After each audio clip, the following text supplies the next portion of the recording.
Indianapolis, Ryquell Armstead wasn't supposed to become one of the best running backs in Temple history.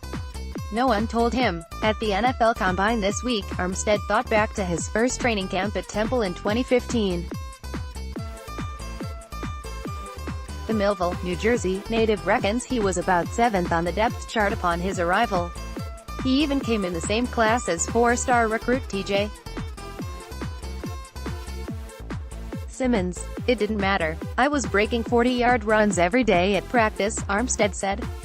Then they started working me with the ones the next week. I was still breaking runs, and he didn't stop. Armstead ended up playing in 10 games as a freshman and went on to rush for over 2,800 yards in his 4 collegiate seasons. His 2018 season was his best in college. He rushed for over 1,000 yards and piled up 13 touchdowns. Despite his standing when he arrived to North Philly, Armstead remained confident. He said he showed up to that camp weighing 225 pounds and immediately dropped 20 pounds and become more explosive. I take football very serious, Armstead said. I've been playing since I was 6 years old. But at the end of the day, coaches hadn't seen me yet in pads. When camp came around, I just wanted to show them what I could do. I'm very confident in myself. I know what I'm capable of doing, on and off the field. That's what I did. Oh yeah, and his daughter Ryquell was born the day before camp began. That's part of the reason why it meant so much to him to stay local and go to Temple. Similarly, it would mean a ton to him if a local team were to draft him now that his daughter is 3 years old. As of Thursday, he had already met with the Eagles, Giants and Jets. In each of the last 3 years, the Eagles have brought in a local running back. In 2016, it was Wendell Smallwood from Wilmington, Delaware. In 2017, it was Corey Clement from Glassboro, New Jersey. And in 2017, it was Josh Adams from Warrenton, Pennsylvania. Armstead even remembers playing against Glassboro and Clement in a scrimmage his freshman year in high school. Could that trend continue this year with Armstead? Philadelphia is like home for me right now, just being there 4 years in college, he said. Whatever team drafts me, I'm going to be happy and grateful for the opportunity, but at the end of the day, I'm here to play ball and compete at a high level. At the Senior Bowl, Armstead had a very good showing and much of his pre-draft process has been spent trying to prove to teams that he can become a receiver out of the backfield. He wasn't used that way at Temple, but Armstead thinks he'll show everyone he can do it.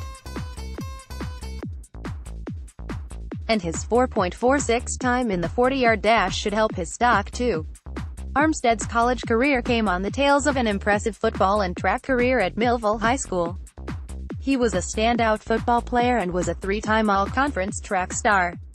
But it wasn't always smooth sailing at Millville. He was kicked off the team as a sophomore for behavioral issues.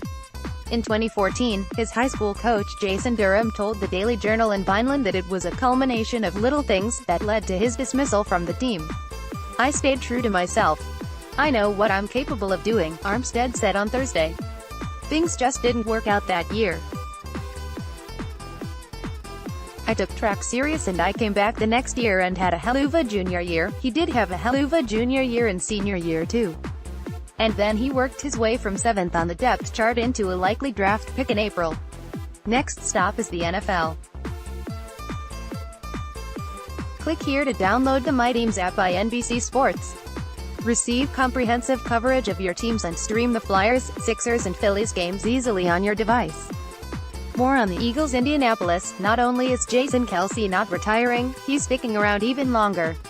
The Eagles and Kelce on Saturday morning agreed to a 1-year contract extension that will keep him in Philadelphia through the 2021 season. The week of the Combine started by the Eagles' announcement that they were letting Nick Foles walk in free agency. But in the past 2 days, they've handed out extensions to Kelce and Brandon Graham, 2 other Super Bowl heroes. The Eagles have prioritized taking care of their own in recent seasons and the trend continues. With a new year added, Kelce's annual salary over the next 3 years is now $11 million, making him the highest-paid center in the NFL, a league source confirmed to NBC Sports Philadelphia. At the end of the season, there was some speculation that Kelce would retire, and he didn't exactly put that to rest, admitting that at this point in his career, those are things he thinks about. But now the 31-year-old, who is arguably the best center in the NFL, isn't going anywhere. If it took this extension to make sure he stuck around, the Eagles absolutely did the right thing. Before this extension, Kelce had just 2 years left on his previous contract. He was set to make $6.5 million in 2019 and $7 million in 2020, but that was all non-guaranteed money. This contract likely, and rightfully, fixes that. If there was a thought that Isaac Seumalo was drafted to become Kelce's replacement, that thought is obviously on hold, as Kelce's level of play hasn't dipped even a little bit. In 2018 season, he was hampered by a serious knee injury early in the year, but by the end of the season was back to playing at his usual high level. Since being drafted in the 6th round back in 2011, Kelce has turned into an all-pro player, making him one of the best draft picks in Eagles history. He's played in 110 games with the Eagles and is a 2-time All-Pro and a 2-time Pro Bowler. Aside from becoming a hero for his Super Bowl parade speech, Kelce has been one of the Eagles' best players for a long time. And he's going to stick around a little longer. Click here to download the My Teams app by NBC Sports. Receive comprehensive coverage of your teams and stream the Flyers, Sixers and Phillies games easily on your device. More on the Eagles' Indianapolis explosive receiver Marquise Hollywood Brown is here at the 2019 Combine. He just wishes he could compete. He really wanted to run the 40. "I was gonna aim for the record, for sure," Brown said. Unfortunately for Brown, the only eye-popping numbers he put up were at his official weigh-in.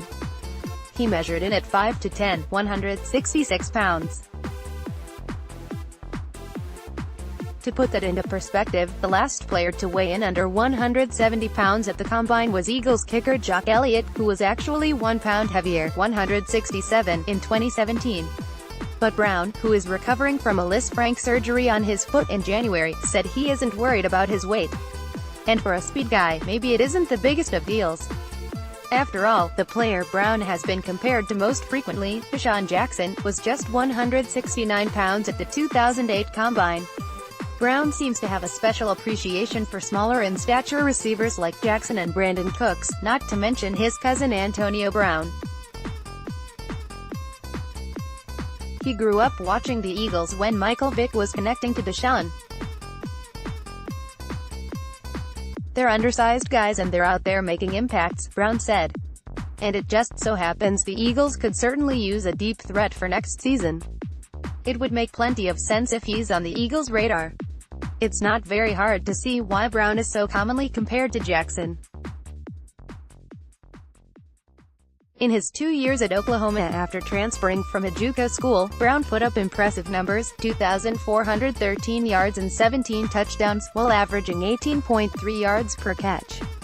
Over the last 2 years, his yards per catch average was second in Division I for players with at least 100 catches. After moving on from Torrey Smith after the 2017 season and with Mike Wallace set to become a free agent, the Eagles could certainly use an infusion of speed in their offense. Nelson Agholor has given them speed, but it's primarily been out of the slot position. Because of his size, some folks might want to put Brown in the slot too, but he's confident he can play inside and outside. There was talk that Brown could possibly be selected in the first round and maybe in the range of the Eagles' pick at 25, but maybe there's a chance teams are scared off by the combination of his recovery and slight build enough to let him fall even further. Brown said he hopes to be back running by April or May, but he won't be fully cleared to return until training camp. After talking to some other receivers who have come back from the same injury, he's confident he'll make a full recovery. A team that takes a chance on him could reap the benefits. Click here to download the My Teams app by NBC Sports. Receive comprehensive coverage of your teams and stream the Flyers, Sixers and Phillies games easily on your device. More on the Eagles.